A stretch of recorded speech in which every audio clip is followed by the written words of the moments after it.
Yeah, excited for the chat here. Yeah, thanks for joining us. And yeah, as we're getting set up here, yeah, really excited, to have this chat as part of on Founder Health as part of the Prepare for VC event series we have going on. Just going to share a quick introduction on what Prepare for VC is, and yeah, and basically, too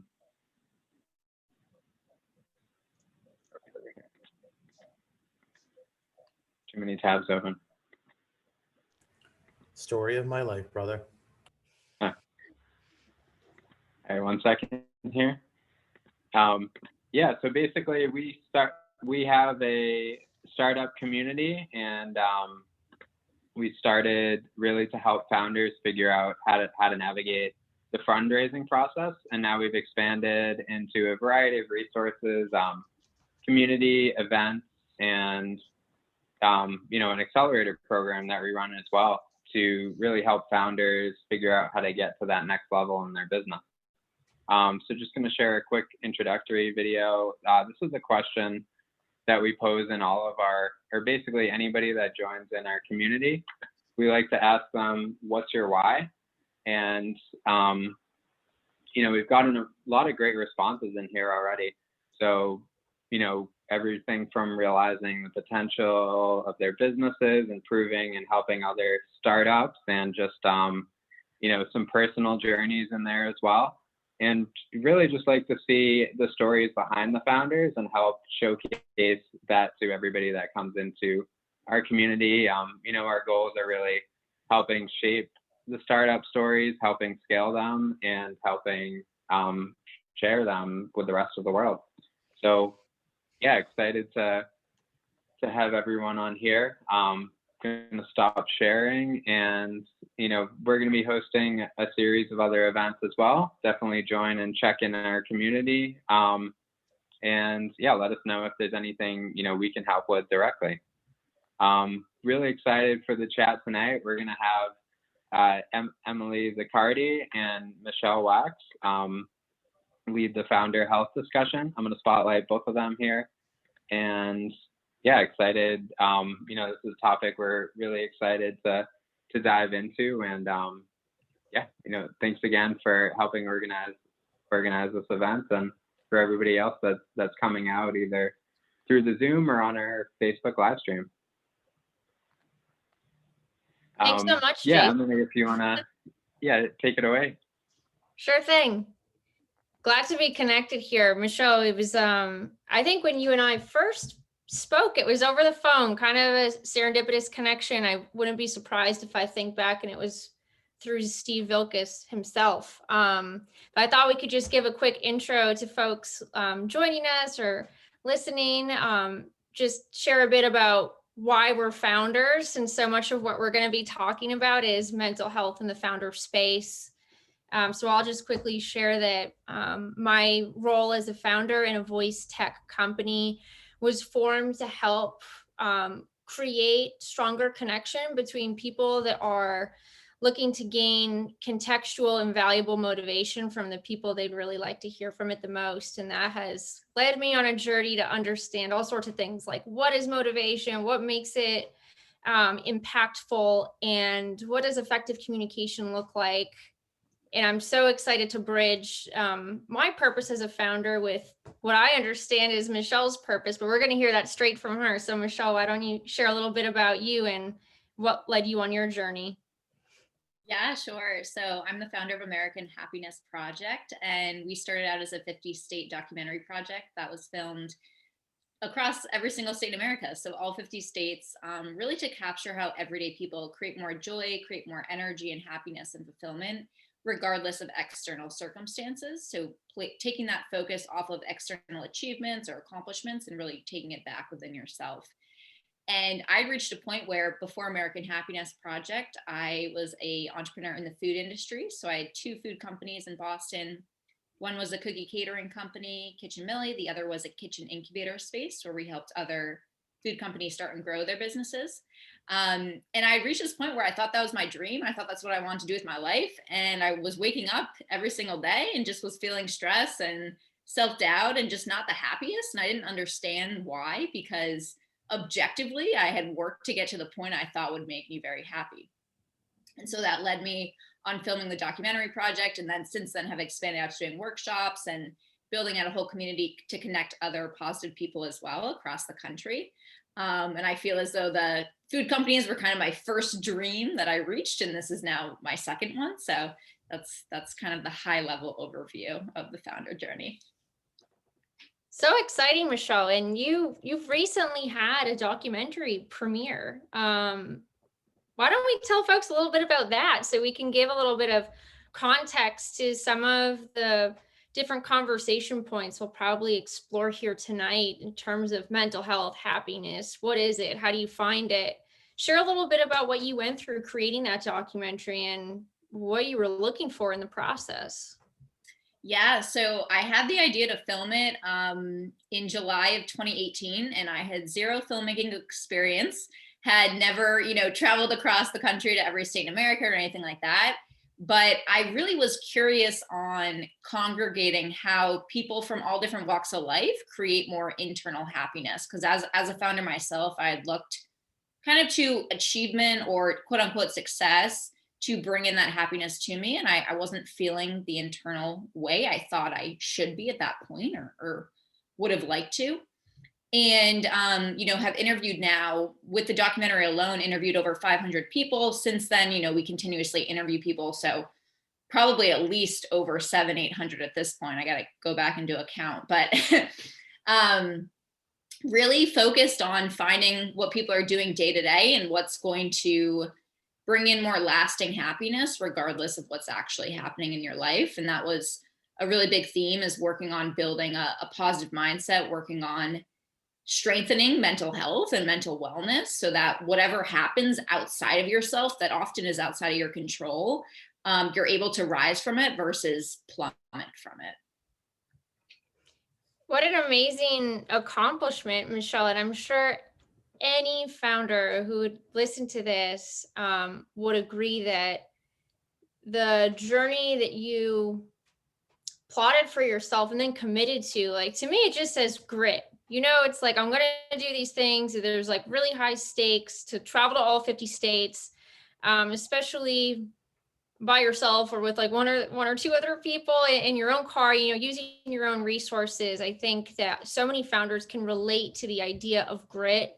And you certainly displayed that through your documentary experience and the whole process you had to take to get there. How do you think that grit relates to happiness? And how do you think founders might be able to get through challenges they might face trying to hone in on their grit? How does that relate to mental health? Yeah, because I feel like you often hear of grit as kind of you're just pushing through everything to kind of accomplish the goal. And I like to kind of what was said at the beginning, go back to why am I actually doing this? Because I think a lot of times you kind of have a goal in mind, and along the way it can take, months or years or even decades to reach that. And you kind of sometimes lose track of that. And so through the interviews I did, and many of the people were entrepreneurs I was interviewing, the relation to grit was, yes, persevere, yes, work hard, but also be aligned with, am I experiencing the emotions I want to be feeling each and every day, and becoming aware of what those emotions are? Because like I was saying, a lot of people I interviewed, they reached success, quote unquote, right? Maybe they were profitable or they had the team they wanted or they got the recognition they wanted, but it didn't bring in happiness for longer than a couple days to them. And so I think getting clear on what's the emotional state you want to be in and taking small action steps to align with it along the way, in addition to persevering and having that grit, is really powerful. Yeah, that's so interesting. I wonder how many founders, when they're creating their goals, which so often their goals are related to things that they have to talk about, and things like, a conversation with an investor or a potential partner or an advisor. What are your goals? What do they look like? What do they look like in a few months? What do they look like in a year? How often do you think founders include emotional goals in those goals? From what I've seen, very rarely, at Yeah. least to start. I think you have to kind of reach this point where you achieve some type of success and then you're like, oh, this is not how I thought or want to be feeling right now. But I would say it's really important to become self-aware of that. I certainly didn't do it until I kind of reached that point where I was very confused. And, because I worked really hard, which I know that most founders do. Startups, you have to, obviously. But yeah, I love that concept of setting an emotional goal. I love that term. Well, it's definitely not an original thought that I had. I just kind of started riffing on some inspiration that you've given me through this early stage of our conversation. I know that I'm always speaking with advisors about goals and like, where are we? And I do, I'll put myself in the hot seat. I try to think about how am I feeling these days? Like, how do I want to be feeling? But it's not something I have like a Google Doc on. You know what I mean? How do you think people could or should track their happiness? That's a great question. I think it's so often with business in general, it's so many things have to be tracked, and happiness is kind of, I like to call this out in any workshop I do or program when I'm working with a company, because it is a very fluffy topic, or can be seen as a fluffy topic, but it's ultimately what we all want, right? It's like, why are we doing anything? Because we believe we'll feel good, or we believe we'll feel happier when we reach that goal. And what I like to do is get clear on, I recently made a words to live by list, and essentially it has, 6 words that are the emotions I want to be experiencing, maybe not daily, but pretty regularly. And I recommend, it's a pretty simple exercise to do, but just creating that list of those emotions you want to be feeling and seeing what in your life currently is bringing those in and what's also draining it, and taking stock of that to first become self-aware, because that was something I didn't do for a very long time, is become self-aware of why am I good at the things I'm good at? Why am I feeling this way in this situation when perhaps something doesn't go according to plan in business or whatnot? And so that would be what I recommend as a good first step. Yeah, I think that's really interesting advice to think about. Is perhaps part of the goal, like, you get to a point where this is more inherent, kind of like you were sharing, like maybe not everything has to be tracked, but do we get to a point where we have that internal awareness where you're at least creating some consistency around that check-in? Yeah. It's like a daily thing or a weekly thing, or how often should I and other founders be not distracting too much from our goals, because we know that we can get scattered sometimes. Like, how often do you think we should be checking in about this? Yeah, I think, and there's a great quote from Steve Jobs, and I'm going to botch the exact wording on it, but he says something like, if you're waking up too many days in a row and you're not enjoying, or you're not, going after what that emotion is you want to be feeling, then like something needs to change. And I think it's beneficial. I would say that, I'm looking at my notebook now, I would say that I don't do it daily, because I think that for a lot of founders, it kind of seems like a lot to do, or almost too often. But I would say weekly, or even, bi-weekly, to check in. And especially if you're maybe feeling more of those stressed emotions, or, the self-doubt, or all those things that come with being a founder, maybe doing it a little more frequently. And you can just keep a notebook, or even, just keep it in your phone in the notes app too. That works well. Yeah, this has me thinking of this idea of like, how do we optimize? It's something that I think all founders and non-founders, anyone that does get into that goal setting mindset, you start to think about what kind of tools can help us optimize. And sometimes then you hit like analysis paralysis, picking out the right tool, or whatever it may be. But regardless, I think it's kind of like in our founder bones, not to make a sweeping generalization, but like we're always trying to optimize, make a process better, seek room for improvement. And with that comes, like you mentioned, awareness, like what are the blind spots? And I I know I would love to hear, and I'm sure others would too, based on your epic quest to interview so many people to find out these varied truths about happiness and how to find it. In this in this topic of blind spots, like what are the challenges that you were able to pick up on in terms of patterns that many people started to report over and over? Did you have any moments where you thought, oh, I'm hearing that one quite a lot? I wonder if that type of challenge is something that most people face. I'm sure I'll have other questions about that, but let's hear first what you think about repeated challenges. Yeah. So like I mentioned, interviewed hundreds of people all across the country, and a whole bunch were entrepreneurs, founders, a whole bunch weren't. And really a common theme across everyone was that they were listening to something outside of themselves when they weren't necessarily aligned with that in their, in their gut, you could say, to be, for lack of a better term. And that happened. I heard that so many times in so many interviews where, maybe it was their, their partner, maybe it was their parents, maybe it was a sibling, someone who they respected and, they wanted to have their support of, but they were listening to something even when they knew it wasn't right. And that's often when they started doing things that weren't aligned with those emotions they want to be feeling.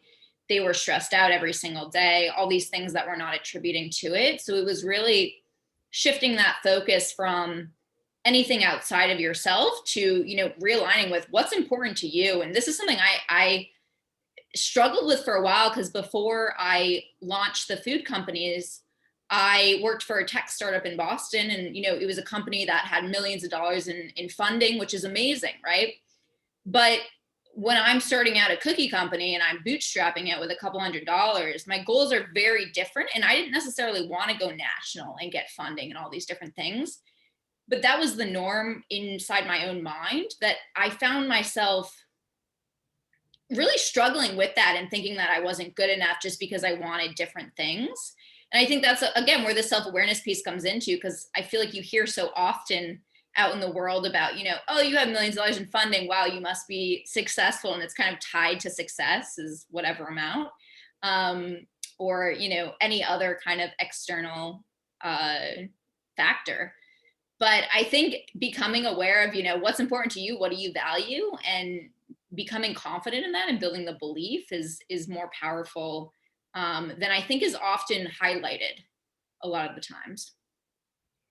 Yeah, I think that's so interesting and also fitting, as Jason showed that quick video to kick off this event about, finding your why. There seems to be a parallel between, not just hearing those ideas, but really leaning into them. Because when you describe like this trust-based feedback that comes up, right? So you're not really describing like random unsolicited feedback that some of these folks that you interviewed might have heard and you think, yeah, I'm just going to brush that off. Like, it seems like this type of feedback that might be conflicting with the person you're interviewing's why, and it seems like it's pretty widespread, is like, I trust this person, they have credibility with me, and they probably have really good intentions for me.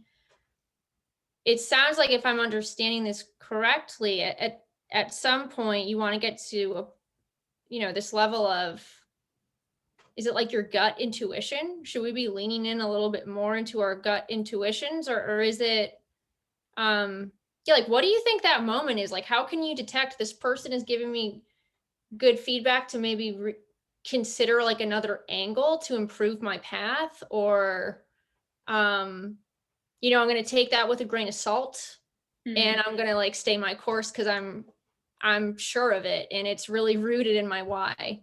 Yeah, that's such a great question. I actually posted a video on that the other day. So it's funny you brought it up, because for me personally, when I was, thinking about, the food companies were doing well, right? They were profitable. And even my own family, they were like, why would you walk away from this, right? It's profitable, it's doing well. And the question that I like to ask myself, and this took like years to kind of create this process in my own mind, when I maybe am getting advice or feedback from someone that I care about or respect, is that, first of all, I like to preface it by saying no one's ever built what you're building at this time, in this place, right? With your mind, with your perspective, with what you've gone through. And so no one is going to really know. Like, yes, you can look to other paths and you can look to what people have done before, but things are changing so rapidly. It's that like you're going to know really ultimately the best. Yes, you can look for advice in certain areas, but a question I like to ask myself is that if I look to someone else giving me advice or feedback, is this person living the type of life that I want to live? And if they're not, why am I listening to it, right? Or why am I kind of, you can of course listen to it and take it in, but why am I kind of basing my decisions if it's not aligned with where I want to go or who I want to be? If it is, amazing, yes, definitely listen to them. But if not, something to consider and to kind of be aware of when making, any changes perhaps in the course of direction. Yeah, I think that all, makes a lot of sense. It perhaps comes down to putting it into practice or whatever you need to do, right? Like put it in your app or the Google Doc, whatever's that next step before it becomes kind of more of an inherent process for you. I think these findings are so interesting, and I know I'm wondering, is there like a story that stood out most for you when you were on this journey? Was there like a moment in an interview when you heard somebody describe like, this is what was in my way and like this is how I overcame it, that's just really stuck with you? I'll cater it to the entrepreneur life because I know that's the focus here. And this made an impact in my own life. And I actually was just thinking of it yesterday. I interviewed a man named Brad in Milwaukee, Wisconsin. And he was an entrepreneur. He'd been an entrepreneur. He was probably in his, late 20s, I would say. And he had built up a marketing company. And he said that, throughout growing up in college, he was very highly motivated. I think like a lot of entrepreneurs, right? Highly motivated, always doing something, always more to be done. And he would pack his days so that they were as productive as possible, right? Everything was scheduled out. He had to be doing something at all times. And what he shared with me, and I often felt like that too, because I feel like as an entrepreneur, right, you could always be doing something. You could always be doing more. You could always be whatever, right? Yeah. There's so much opportunity there. But he said to me, he was like, you know what, Michelle, I changed my perspective on productivity and it's made my life so much better. And he said, I realized that taking a nap can be productive. Watching 3 hours of Netflix can be productive if it gets you to that place that you're going to be thinking more clearly, right? When you get back to work or get back to whatever you were doing, and shifting kind of the mindset, the reframe around productivity to things that, traditionally wouldn't be considered productive or maybe a waste of time, but they ultimately are because they allow you to be more focused and more, maybe even giving you time to have a new idea or to, kind of ponder something. So that's something when I found myself yesterday just feeling super unmotivated. And I think like probably a lot of entrepreneurs, people think you're always pretty motivated and, have a lot of willpower, which we do, but I was feeling super unmotivated. I think in the past I would try to force myself to do things, right? And they wouldn't be done well, or I would botch something or mess it up, right? And so yesterday I just decided to take some time, and I was feeling unmotivated. I just took some time, and an hour or two later, I was feeling back to how I normally am and really refreshed. And so instead of beating myself up about it, I saw that time as productive, even though I didn't really do anything. And so that was an interesting story and shift in my mind that really has become, or really has impacted me. Yeah. I think it's so great to hear not only the story, but your insights to build on it in the lens of mental health, which is a passion point of my focus as well. Like always thinking about, like advice is contextual, motivation is contextual. Like there's always this idea of like, well, it depends. I don't know if you completely agree with that, but I think there's like a similar sentiment there where, yeah, like for you yesterday, based on all the outside variables and inside variables of your life that led to like, I'm going to watch Netflix for a few hours. Like that was totally me last Friday. I'll tell you right now, like my last meeting of the day was with somebody that I'm friendly with. And I just said, honestly, I don't think I'm going to be able to bring value to this conversation. Like, would it be okay with you if reschedule? And like, I hate rescheduling things. And I just knew like, you know what, like this was the right thing to do. And I just need to not really think about it because like they're fine with it. So I should be too. Like maybe perseverance in this moment is not about checking all the boxes. Sounds like that's how you felt yesterday.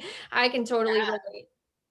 And I think it's like, I used to beat myself up a lot about that because you know what I mean? It's like, especially if there's like a financial pressure, right? Or especially if you're just starting out, maybe the exposure is not there.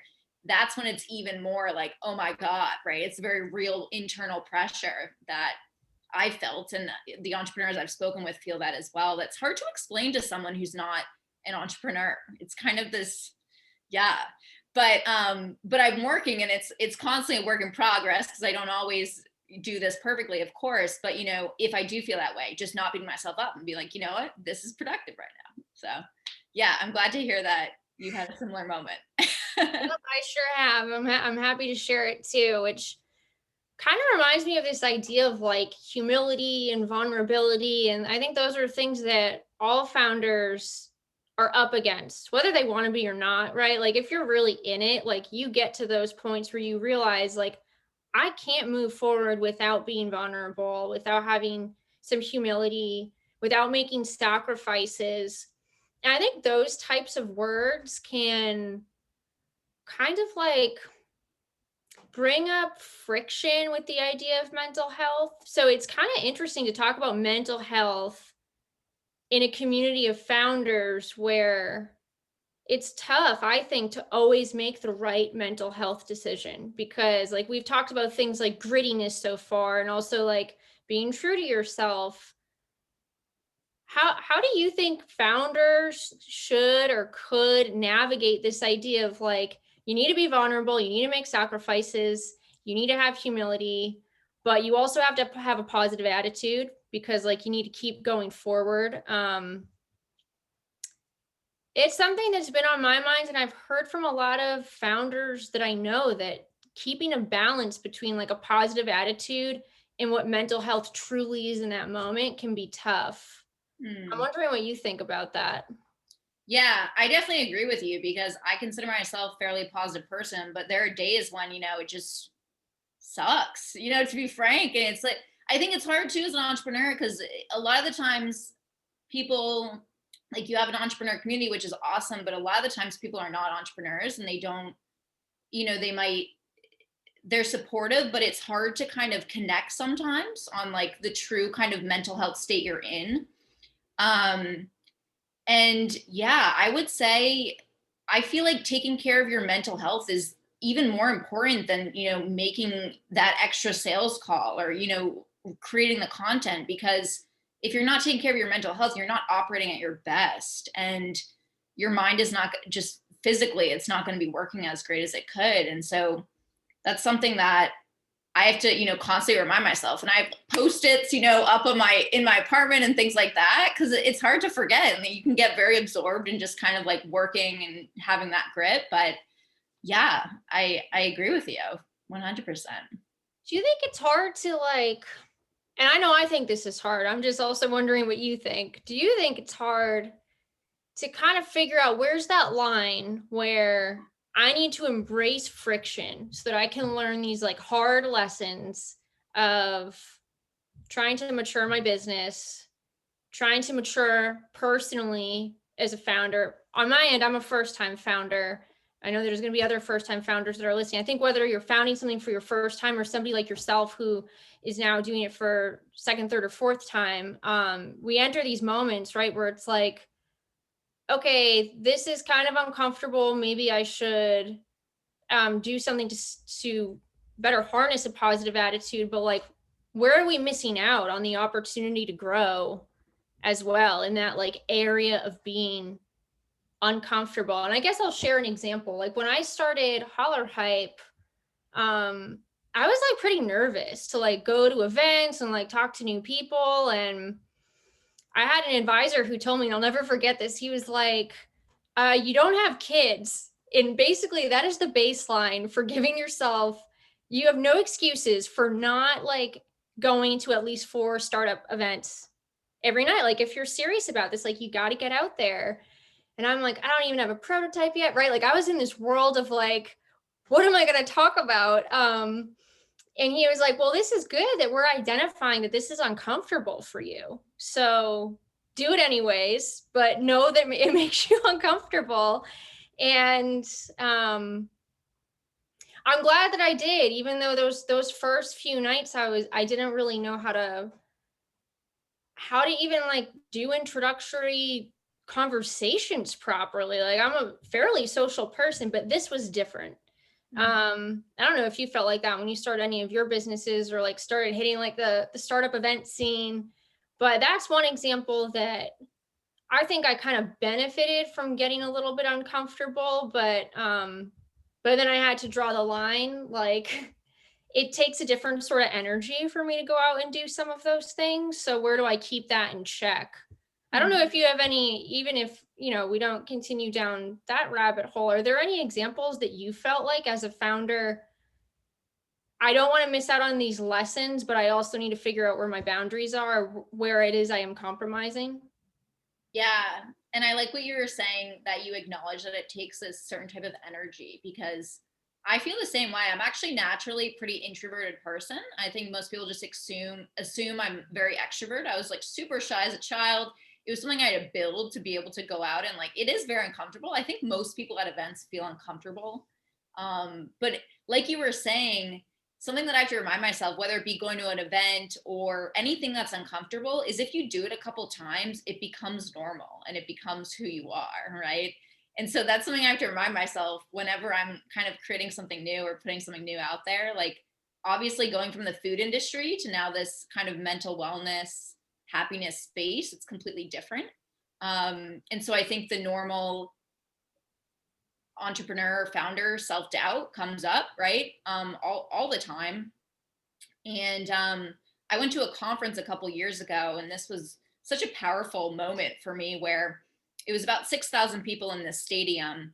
And the person who was running the conference, she at the front, she said, I'm going to read out a bunch of statements. And at the end of the sentence, if the statement applies to you, stand up, right? So it's intended to show that we're not alone, really, in this endeavor. And there were people that had just started their businesses, right? They were kind of in the idea stage, just starting out. There were people who had been in business 20 years. So there's a wide range of people. And the statement that really impacted me that she read out was, I experience self-doubt on a daily basis. And I was expecting, maybe like 50% of the room to stand up. Literally 95% of the room stood up, and the other 5% was probably thinking it. They just didn't want to stand up.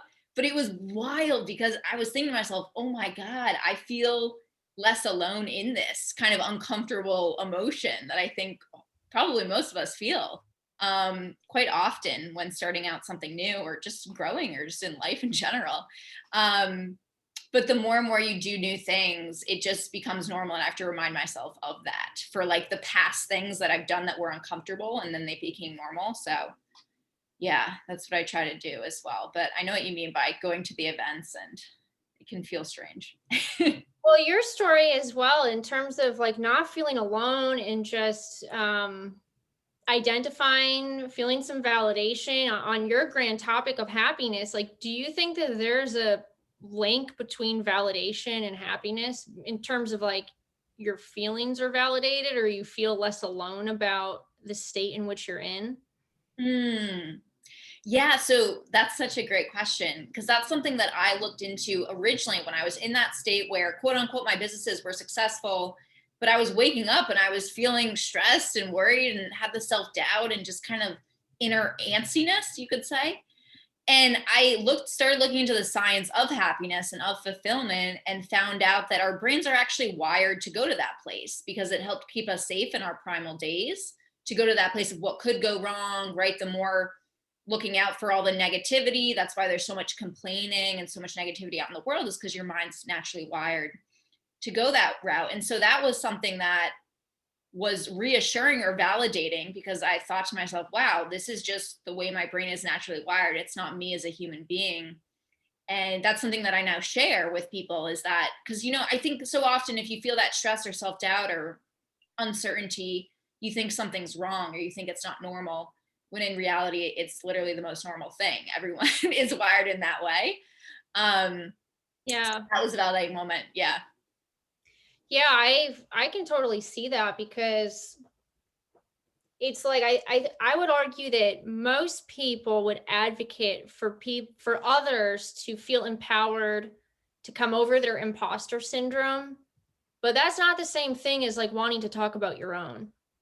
I wonder if, there's still like this element of shame around that, like, if I let this information out, like, let's say you're at an event or something like that, and you don't know who you're talking to. Do you think there's this expectation for founders that can impact our mental health, where we always have to seem on, positive, polished, like nothing can bring me down? Where like what we've been talking about so far is kind of giving ourselves permission to say, like, this is tough, I need to take a break, or I might need to pivot my direction because it's not completely in line with my purpose, or I'm in a stage where I'm kind of like reevaluating that right now. Do you think there's a pressure that entrepreneurs feel in that sense of, when I think about other people's occupations outside of entrepreneurship, they're not always pitching their worth every day. They're kind of like, you're signing up to do something and then you do a good job and then you're on track, and you either stick in the position that you want or you do something to move on to another one. Or even if you want to switch jobs, it's, you're kind of pitching your worth to get that job, and then it becomes a little bit more internal. How do you think those pressures that founders face can impact, like, a threat to our happiness? Yeah. Yeah, I know exactly what you mean, because you have to have a degree of confidence, right? And belief, or else, no one is gonna really have confidence in your product or your brand. And so that is a very real thing. And it is very important to build a business. And I think it's important in that case to have some form of support, that you can go to and be that more vulnerable, way, and perhaps share a bit of it to, maybe if you're going to an event, perhaps share a bit of it. But I think there is a fine line of, you don't want to share too much, because you are ultimately trying to build the brand or the product, Yeah. right? Totally. And I remember, to myself, last year, before the pandemic, I was going to an event that I was speaking at. And, of course you send over the bio and you got to hype yourself up and it's all right. And that afternoon, I was feeling like pretty, like, just not the best, right? But you have to turn it on at some points. I think that's part of being an entrepreneur, is being able to do that. It's definitely a strength. But having the ability to go to someone, and whether it be this community or, someone else you have in your life that you can share that with, is equally as important. Because if you just push it down and kind of put out this fake exterior, it definitely will take a toll, for sure. Yeah, I think, your insights about a support network, knowing when to leverage it and for what means, is really important, because sometimes confidence can come in the form of, like, I got this 24/7, but then we're at a risk of, or I should ask you, how important do you think a support network is to protecting both your happiness and your mental health, considering that we have established that a lot of our happiness has to come from within, and we build up those assurances that are more than just instincts, and they become a part of our why. So knowing that, how important it is to have like a trust-based network that you can lean on. Yeah. It's definitely extremely important. I think, of course, happiness is internal, and no one can ultimately make you long-term happy besides yourself, because you always come back to it. But it's very important to have those people in your life that are not even on the same level of mindset, right? They might be doing different things, but have the same values or the same wants, and are like looking to improve. And that's something that I struggled with finding quite a bit, because all across the country, when I was doing these interviews, I kept hearing that people want to be around more positive people. And I agreed, right? Because I think it's difficult to often find that community, but they want to be around them, but they didn't know where to find it. And I personally, was looking on Meetup and, Facebook and trying to find groups like that. And so ultimately I decided to just start that through American Happiness because it was something that I was craving as well. And someone who actually joined that community through American Happiness said that they put it in a really eloquent way, and I'll try to convey it here today, but they were saying that so often our kind of our friend group or our peers are around, they get formed around the things that we're doing, right? We're in school or we're at work or maybe we're building the company, right? You kind of meet other people because of what you're doing.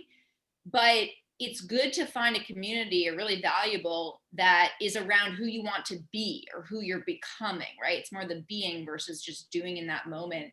And that's where those values and mindset and, you know, those words to live by, whatever it is for you, really come into play. And finding people like that that can help you rise up to that level you want to be at has been powerful. And I feel like that's something I'm still trying to do, which is I'm so glad we're doing this today and we connected.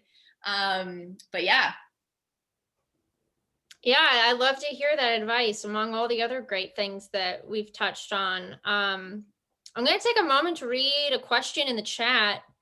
And then if we have time, we'll get to some other curiosities I have brewing in my mind. But we have one here from Jason. Curious, Michelle, what your tips might be in terms of managing timing and balance of all exciting things going on. For example, Jason tries to be a stitcher on hours that he takes calls and Zooms and then tries to join events and catch up on other tasks during different hours. What seems to work with you? So I try to delegate based on what's bringing me energy and try to kind of integrate that throughout the course of the day for things that might not be as fun or exciting. So I do like batching calls because I feel like, you know, like you were saying, Emily, with going to events, it requires a different type of energy than maybe some more creative work. So I do like batching certain things, but I find that I like to incorporate around like 3 p.m., 4 p.m. I'm generally kind of low energy because I work best in the morning. And so I'll often do something that doesn't seem like work, or I'll read something or watch a video on a topic I'm interested in to kind of bring that back, bring that energy back. Because it's very important for me to feel excited in what I'm doing. So that's kind of what I do. I'm not super regimented in like a strict schedule that I keep every single day or every single week, but being aware of my energy levels has worked well. I think buckets help it too. I can relate with you that I might not be the most regimented in terms of some of my strengths because I get quite excited about creative work. So I try to do something like in the reverse. I bucket my time for creative work because I know like that's when it needs to get done. And everything else can have a little bit more flexibility because I know that my rabbit holes are in some of like the creative projects. So I relate to you in that sense. Yeah, something else I also do that just came to mind, which you might already do, Jason, but if an event is coming up or something more time sensitive, I do those things first in my day or when I'm going to have the most energy. So if you have more energy in the afternoon, but for me, right when I wake up is like the best time to do that. So that's another thing that I try to prioritize around is the more kind of, if I need more energy around it or it's more time sensitive too. Yeah, you're kind of having me think about how I've arranged some of my tasks. I'm kind of just realizing this right now. So I put my creative projects in the evening, I guess, because it feels less like work to me. And perhaps this is the link to happiness, right? Like I feel really happy working on those types of projects. And then I have no problem working most evenings, which of course is a prerequisite of being an entrepreneur. It's a good energy source for me. And I didn't realize that. So we're kind of like talking it through right here. That must be the link. Yeah. I feel the same way about creative or branding. That's also something I do if I'm feeling kind of just right? Just like discouraged or whatever. I'll try to be aware of that first of all, and then do something that I'm going to find really fun. For me, it's like design branding. I love that component of the business. So yeah. That has me thinking about this idea of awareness that we kind of kicked the conversation off and how important that is really sounding in terms of not only having a grasp on your mental health, but also being in tune with your happiness. Like there are these variables that we're not going to be able to control as founders, like very busy, stretched thin, the vulnerability, the humility, like all of those things, like there's no escaping that. Like, I think those elements are like, get comfy with those, or like at least try to. But if we have these awarenesses, like we're kind of uncovering right here of maybe, if you're going to have a jam-packed day, like what feels like the productive break where you're still kind of getting something done, but like you're bringing good energy back into your flow. I'm kind of like paraphrasing or riffing on things that you've already said, but does that sound accurate to your schedule? Yeah, and something you're kind of jogging things in my mind too, because I feel like something I do that has been really helpful in kind of aligning with that why is every couple months or so I'll kind of recalibrate with the vision that I have, and it's like one page in a notebook. It's not anything too crazy, but going back through old notebooks or old notes I've taken and going back through those is really inspiring to myself. Often when I feel I need that motivation. And I think a lot of the times, as an entrepreneur, you have to be self-motivated and you have to be kind of regimented in that. And so when I am feeling like I'm not being as productive or just don't want to do what I need to do, right, I'll kind of take a couple minutes or maybe an hour and go back through that. And I would say 99% of the time after doing that, I kind of have this reinvigorated spirit for the company or whatever I'm doing. I love that. Makes me want to like revisit these abandoned like Evernote scraps I have somewhere, you know what I mean? Like things that I don't archive because I'm like, I'm gonna need to read these someday, and who knows when that will be, but just not quite enough to delete it. Yeah, it's also cool. This is something I wish I did more earlier, but it's also cool if you do keep notes or you keep a notebook on ideas or like projects you're working on, to go back like a couple months or even a year. And I found that certain things I've written down, they've come to fruition. And that's also too like motivating, not like in a direct sense, but it's like I wrote down a sentence that like just today, I wrote down a sentence in my notebook of an idea that, a day or two ago I typed out on my website, but it took like a year to actually put it out there. And I kind of subconsciously, so I don't know, I don't know if I'm being, as eloquent as I could around that point, but that's like another cool thing that helps with kind of bringing back that motivation. Yeah, I think it starts with that willingness of like committing your thoughts to a page, whether you take notes by hand or it's in your Evernote or Google Doc, whatever, it could be anywhere. It's like, perhaps goes back to that confidence just to get it out somewhere, even if it's only for your eyes to read at first. You're starting to hone in on, like what makes me happy to think about, I guess, because that translates to like, this is getting my time to jot a note down. And, it's also on that topic, like you said yourself, motivation, which with some of the remaining time that we have here, I would love to hear about the community that you've developed through American Happiness, because of course there's this very exciting documentary filled with, and everyone should check it out. I thought it was really cool. Everyone should give that a watch. There's some really inspiring raw content in there from real people who are describing their challenges and what helped them unlock them to really get in tune with their happiness. But there's this other step that Michelle has thought about, which is community. A lot of what we've talked about is like, the internal, what do you do for yourself? How do you like find your why? And I know that Jason and Steve here have been doing such an amazing job cultivating community with Prepare for VC. Community is also something that we think a whole lot about at Hollarhype, even from like our first iteration, where we're a group-based app. You come in with a group. It's a trust-based motivation dynamic. Please share with us what it's like to join the community at American Happiness. Like, what is that experience for folks? Yeah, so it's called Connection, and how that name came to be is I sent out a survey to our community back in the fall before this was developed, and had asked, what are you craving more of in your life? And there are words like positivity, accountability, joy, energy, excitement, connection. Literally pretty much everyone, I think 98.7% selected connection. So I was like, all right, we'll name it connection. And I think especially in this past year, I personally was lacking that. And I think many are. So what happens when you join is we have bi-weekly virtual calls for now, in the future in person. And we ask for a commitment of 6 months so that you actually get to know the people inside the group, right? And you can actually form relationships and deeper friendships than just perhaps maybe going to a one-off workshop or event or something like that. And in between, we have a Voxer thread where people stay connected. And basically, really the whole goal is to just deepen friendships that are going to have with positive people. So it's an uplifting community for you. Because like I was saying before, right, this was something I was seeking for myself. I heard all across the country, people are seeking it. And so we have a great group of people in it. And it's, all different types of people. They have jobs, or they're entrepreneurs, or a whole variety. So really the basis is, if you want to be around more uplifting community, we'd love to have you join.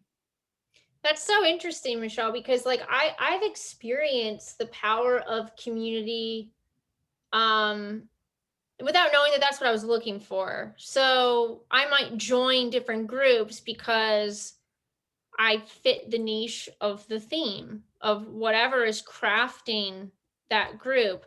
And then what a wonderful result comes out the other way in the form of connectivity, where I form these relationships. Like maybe the cohort of whatever the program is ends. I'm like, oh, I want to stay in touch with these people. Like I really formed a deep relationship, but I've never been a part of a group where the founding principle in the glue between the members is we all want to be around positive energy and we want to uplift each other.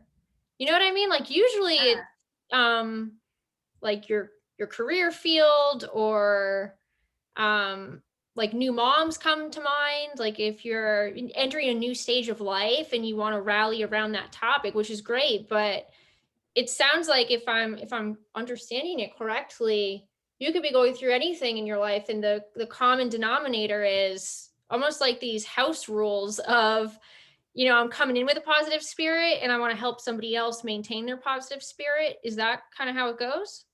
Yeah, exactly. And like you were saying, I feel like it's been really interesting and exciting because there is that common denominationality for mindset, really, which is really the most powerful thing that I believe there is. Because I feel like as a founder, especially, right, you can always figure out the strategies and tactics, but your mind is going to stop you before anything else will. And so, yeah, it's been interesting too, because we obviously asked, what brought you here? Why are you interested in joining? And the variety of responses is exciting to me. You know what I mean? To like continue growing it, because some people, they're in, not the best marriage, or their family is not really supportive of them. And it's kind of this negative energy stuff that they're kind of not stuck in, but obviously it can be difficult to completely eliminate your family. And I'm not saying that's even good to do, right? Of course, but they want to find those people. And then other people coming in, they're in a pretty good state. They've kind of worked to develop that positive mindset, but they want to have other people at their level that are going to push them to even grow, and even more so give back and start kind of serving that to other people.